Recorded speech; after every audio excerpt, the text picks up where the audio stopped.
Say, what's cracking, YouTube? It's your boy 16 to life, and I'm back like I'm on a pro violation. Yard down.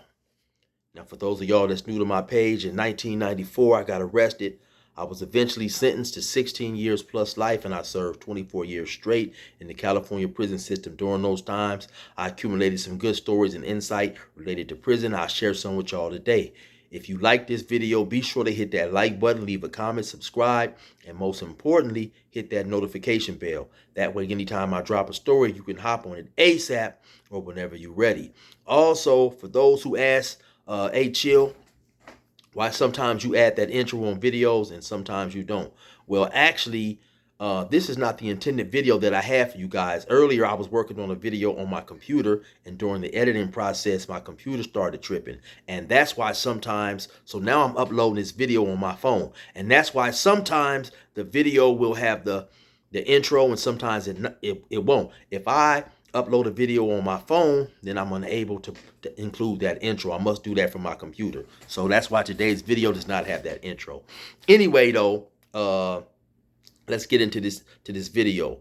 Often people ask me, how important is size in prison? Now, for all you freaks, geeks, and weirdos, we're not talking about that type of size, so back up, man. We talking about the physical stature of a convict doing time, right?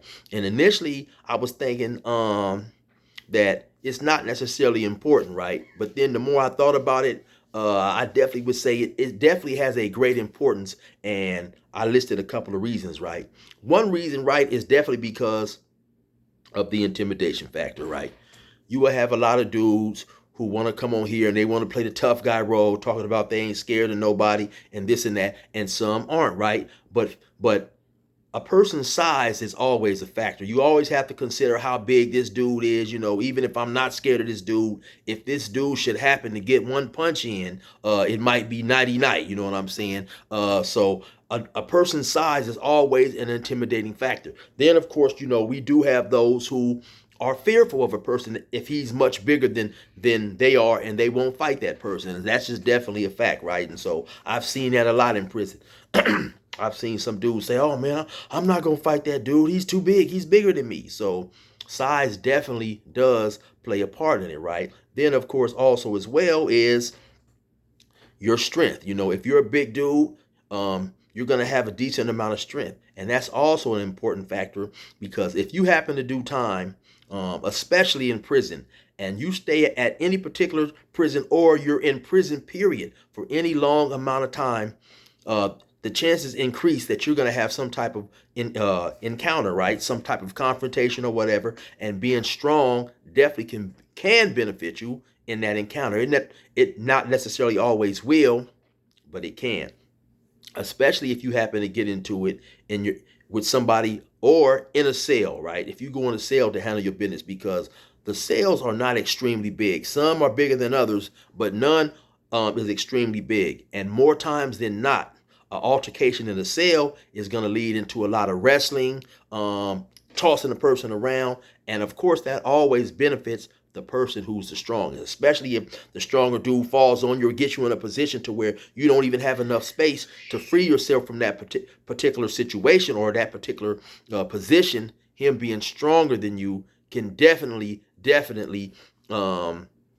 become a factor. And in California, especially, you know, size plays an important role if you black. And the reason I say that is because a lot of times in California, a lot of the incidents that I've seen in the prison involving other races are pretty much okayed by somebody, or they're sanctioned, you know, acts of violence. Well, in prison, in the California prison system, being black, you know, I have definitely seen more I would say more altercations that were spontaneous. You know what I'm saying? And so there are, you know, you don't necessarily need, but you don't necessarily need permission to go up somebody's head and put them lefts and rights on this hell meat, though. You know what I'm saying? So I mean, while that's a small, um, while that's a small addition to this video, it definitely is true. You know, I believe anybody that's black can tell you that they have seen a lot of, you know, altercations in prison that were black on black. You know what I'm saying? And so of course,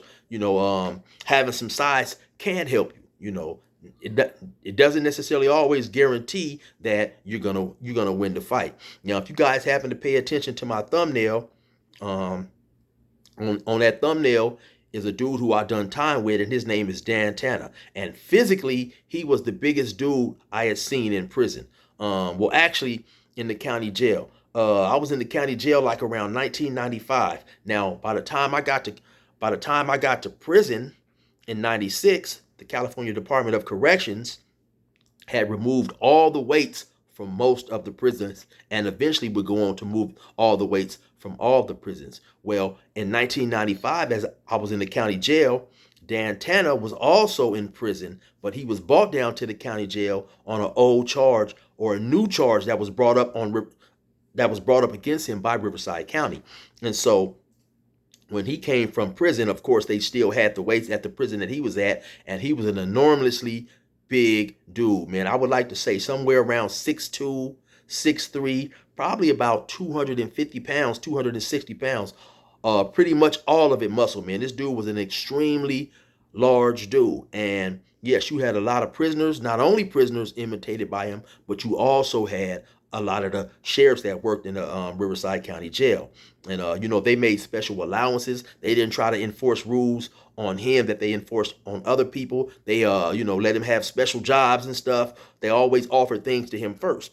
And so one day when I was being taken to the doctor by a guard in the van, he asked me, he said, "Hey man, have you seen, Dan Tanner? Are you up there in 3A? Have you seen Dan Tanner fight? Can he fight?" He was just really intrigued with him. And so I asked him, I said, "Man, hey, why are the guards?" Because I had seen a lot of guards, like I said, pretty much cater to this dude and be obviously in fear of him. So I asked him, I said, "Man, why are you guys so scared of him?" And he said, "Well, oh man, have you seen how big that dude is?" He said, "I definitely wouldn't want to be in a one-on-one altercation with that guy and have him mad at me." So um, his sides definitely got him a lot of attention. Now sometimes being in prison, uh, being big, you know, uh, can also be a detriment to you. Because um, of course, if you're big, your collective may want to send you on a mission. They may want to have you go hammer somebody. Also, in the event you happen to run afoul of your collective, maybe instead of sending the normal 2 or 3 dudes to DP you or whatever, they may send 4 or 5 or 6, feeling that they need to send more due to your size. So it just all depends, right? Um, I definitely have seen some big dudes who couldn't fight. And it's almost like it's almost bad to be big and then expose that you can't fight. So it just all depends, man. Do you necessarily have to be big in prison? No, not at all. I say often that when I got to prison, I was maybe about 5'9", maybe about 150, 155 pounds, And can a smaller guy survive in prison? Oh, most definitely, man. I've seen go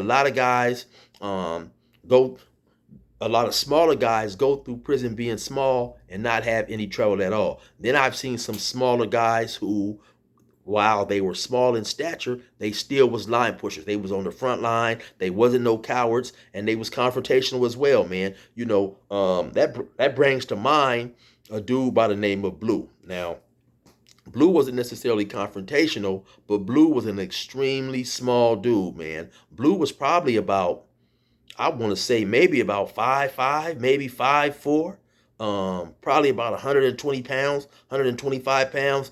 But Blue was not scary by any means, man. I remember one time on the basketball court, he got into it with a blood by the name of Mouse or Mousy. Mousy probably was maybe about 5'10", man, 5'11", maybe about 195, And Blue was telling him, "Hey man, we can go to the cell right now. We can go to the cell and get that fade out the way."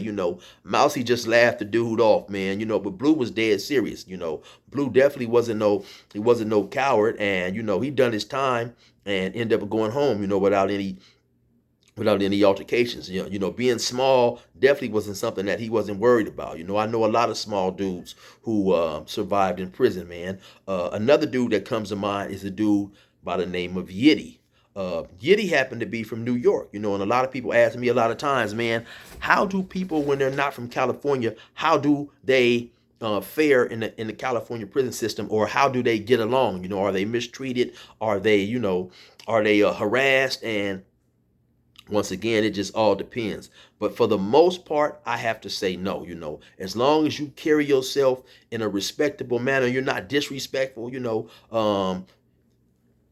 People don't make it a habit of preying on people who are not from California. Let's just say that.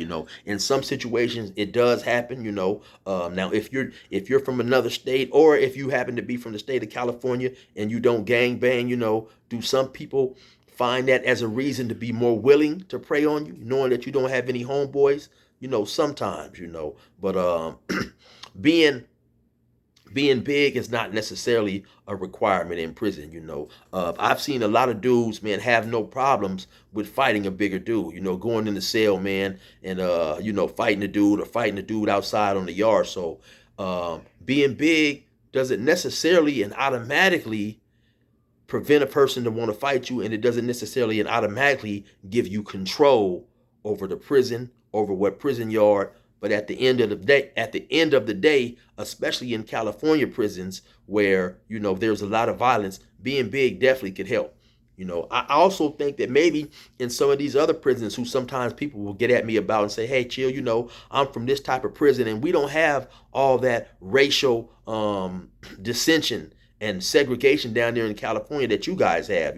Many people have left comments in my comment section saying, well, chill out here, man, if a black dude can be in the cell with a white dude, and a Mexican dude can be in the cell with a black dude, so on and so forth. And if those individuals happen to get into it, it's just one-on-one. It doesn't turn into a whole race thing. So I'm just assuming, I definitely think also being big could help in one of those prisons as well, especially when it's just mano y mano. But anyway, you already know what it is, man. It's your boy 16 to life. Resume normal program.